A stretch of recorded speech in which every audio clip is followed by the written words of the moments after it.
السلام علیکم، بسم اللہ الرحمن الرحیم، اللہم صلی علی محمد و علی آل محمد وبارک وسلم۔ ہم لوگ یہ بتا رہے تھے کہ کن کن ستاروں کی آپس میں دوستی ہوتی ہیں اور کن کن ستاروں والوں کو کن کن لوگوں سے شادیاں کرنی چاہیے، نہیں کرنی چاہیے، کیونکہ دنیا میں اس ٹائم حالات جیسے بھی ہیں، اگر آپ اس کو علمی رہنمائی کے طور پر لے کے چلیں گے تو دنیاوی طور پہ کافی کامیابی پائیں گے انشاءاللہ تعالی۔ میں نے پہلی بھی ویڈیوز میں بتایا ہے کہ اس کو لیں، ایک کاپی بنائیں، اپنے عزیز و قارب کی ڈیٹ آف برتھ لیں، آپ کو ان سے انسیت دیکھیں، اختلافات دیکھیں، اور اس کو اگر میں نے کسی ستارے کا اختلاف بھی بتایا تو میں نے جب بتا دیا تو آپ کے اندر یہ صلاحیت ہونی چاہیے کہ آپ وہ اختلاف نہ کریں، یہ نہ سمجھیں کہ جی اس میں اختلاف لکھا ہوا ہے اختلاف ہی ہے، ایسا قطعاً نہیں ہے۔ دیکھیں، رزق اللہ نے لکھا ہوا ہے، لیکن اللہ کہتا ہے تم صدقہ دو تمہارا رزق بڑھ جائے گا، تم میرا ذکر کرو میں تمہیں بلندی کی راہیں دوں گا۔ تو یہ صرف ایک آئیڈیاز ہیں آپ کو سمجھ بوجھ دینے کے لیے، کیونکہ آپ کے پاس اتنا ٹائم نہیں ہے، آپ کی یہ فیلڈ نہیں ہے، تو میں صرف آپ کو صرف یہ جسے کہتے ہیں نا کہ یہ چیزیں پرووائڈ کر رہا ہوں کہ آپ ان سے فائدہ اٹھائیں، بس، اور کوئی مقصد نہیں ہے۔ اچھا جی، ابھی جو ہمارا آج کا ہے، جو ہم 12 بروج پڑھیں گے وہ ٹورس سور کے ساتھ پڑھیں گے، مثلا سور پہلے، سور کے ساتھ ہم 12 بروج کو ملا کے پڑھیں گے کہ سور والوں کی کن کن لوگوں، ٹورس والوں کی کن کن لوگوں کے ساتھ بنتی ہے، نہیں بنتی، کن سے رشتہ ہونا چاہیے۔ شادی بہت امپورٹنٹ کام ہوتا ہے، یاد رکھیں، اور شادی کے لیے کسی اچھے بندے سے استخارہ کرانا چاہیے، اس کے علاوہ نہیں کرنا چاہیے۔ اور اس کا بہترین طریقہ جو میں نے دیکھا اس کو کہتے ہیں انتخاب الجفر، ناموں کے اعداد کے ساتھ استخارہ کرنا، ٹھیک ہے؟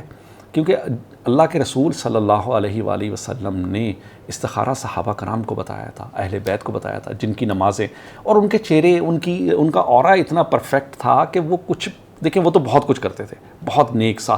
لیکن جو نبی اکرم صلی اللہ علیہ وسلم کی شعائیں ان پہ پڑتی تھیں نا، آپ سوچیں کبھی اس سے ان کی طبیعت میں، ان کی باطن میں کتنی قوتیں آتی ہوں گی۔ تو ان کے لیے تو استخارہ ایسے تھا، استخارہ نہ بھی کریں تو میں سمجھتا ہوں وہ بتا سکتے تھے۔ ہمیں تو لوگ تسبیحیں کرتے ہیں، چلے کرتے ہیں، کچھ نہیں، ان کے آگے ان کے زیرو ہیں ہم وہ قوتیں حاصل کرنے کی کوشش کرتے ہیں بس۔ بہرحال تو یہ ایک چھوٹی سی ایفرٹ ہے، اللہ اسے قبول کرے، اور آپ اس کو سنیں، سن کے سمجھیں اور اس کی ایک ہسٹری بنائیں چھوٹی سی۔ ٹورس با ایریز، سور با حمل، اگر میاں بیوی میں سے ایک کا تالیہ حمل ہو اور دوسرے کا سور ہو تو شادی موافق رہے گی، ٹھیک رہے گی، سعاد رہے گی۔ تالیہ سے مراد یہ ہے کہ ایک لڑکا حمل کا ہے، لڑکی ٹورس کی ہے، یہ اس کا سمپل سا فارمولا ہے، ٹھیک ہے؟ تو اگر وہ ہے تو ان کی شادی ٹھیک رہے گی۔ لیکن اب اس میں آپ نے وہ ناموں والا حساب نہیں بھول جانا، کبھی آپ اس طرح دے کے چل جائیں تو آپ استخارہ ضرور کرائیں گے ان کے نام کا۔ میں نے ابھی بتایا بھی ہے ویڈیوز میں کہ میں بتاؤں گا کہ ناموں کے عدد اور عدد کی کتنی طاقت ہے، عدد کیا چیز ہیں۔ اللہ نے قرآن میں کہا کہ ہم نے ہر چیز کو عدد میں شمار کر کے پیدا کیا ہے، عقل مندوں کے لیے اس میں نشانیاں ہیں،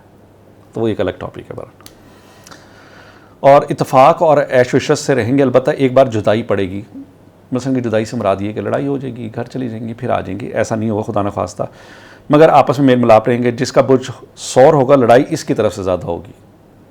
اولاد ان کی بہت ہوگی۔ سور تالیہ والی عورت حمل تالیہ والے مرد کے سامنے ڈومینیٹ رہے گی، چلیں یہ سمجھ لیں۔ اب ہے ٹورس با ٹورس، سور با سور، ان دونوں کے درمیان مہر و محبت، اخلاص، موافقت رہے، عیش و عشرت سے زندگی گزاریں۔ میاں بیوی اگر دوست ہیں تو بہت اچھے رہیں گے، ایک دوسرے کو سپورٹ کرتے رہیں گے، ایک دوسرے کی بات کو سمجھیں گے، اچھی گفتگو کریں گے، سور با سور والے اچھے کپڑے پہنیں گے دونوں۔ اور اگر یہ دونوں میاں بیوی ہیں تو ان کی روزی میں بہت فائدہ ہوگا، لوگ ان کو بڑی عزت کی نگاہ سے، رسپیکٹ کی نگاہ سے، جس گھر میں بھی جایا کریں گے دونوں میاں بیوی، لوگ ان کو عزت دیں گے، محبت سے پیش آئیں گے۔ اکثر ہوتا ہے نا کوئی ہم میاں بیوی آ گئے وہ کہتے ہیں نہیں اتنا، ان کو بہت رسپیکٹ ملے گی سور با سور والوں کو۔ اچھا، اب ہے ٹورس با جیمنی، سور با سور، ٹھیک ہو گیا؟ ان دونوں میں موافقت بالکل نہیں ہے، ہمیشہ لڑتے جھڑتے رہیں گے، ٹھیک ہے؟ اگر میری کسی بہن کا اس طرح سے اپنے میاں کے ساتھ جیمنائی ہے تو اس کو میں ایک بات کہوں گا کہ وہ اللہ کا نام جو ہے یا ودود ہو یا لطیف ہو 101 مرتبہ پڑھ کے پانی پہ دم کر لے، کھانے پہ دم، خود دونوں میاں بیوی کھایا کریں۔ اب یہ نہ ہو کہ وہ دونوں کے جی ہماری اب لڑائی ہوتی ہے تو ہمارے ستاروں میں، ایسا نہیں کرنا۔ آپ نے یا ودود ہو یا لطیف ہو 101 مرتبہ پڑھ کے کھانے پہ دم کریں تو اس کی وجہ سے آپ ہو جائیں گے۔ اور کیونکہ آپ لڑتے جھگڑتے رہیں گے، اس وجہ سے خلقت میں عزت نہیں ہوگی اور ایک دوسرے سے بیزار رہیں گے، تو ایسا بھی ہو سکتا ہے کہ آپ لوگ جدا ہونے کی کوشش کریں، تو ایسا نہ کریں۔ اولاد ہو جاتی ہے اور جو بھی حالات و واقعات ہوتے ہیں اس کے مطابق اپنے آپ کو، صرف میں یا ودود ہو یا لطیف ہو آپ دونوں کو بتا رہا ہوں، آپ اس کو پڑھیں گے، اس سے آپ دونوں میں محبت، انسیت اور اتفاق پیدا ہوگا انشاءاللہ تعالی۔ اب ہے سور با اسد،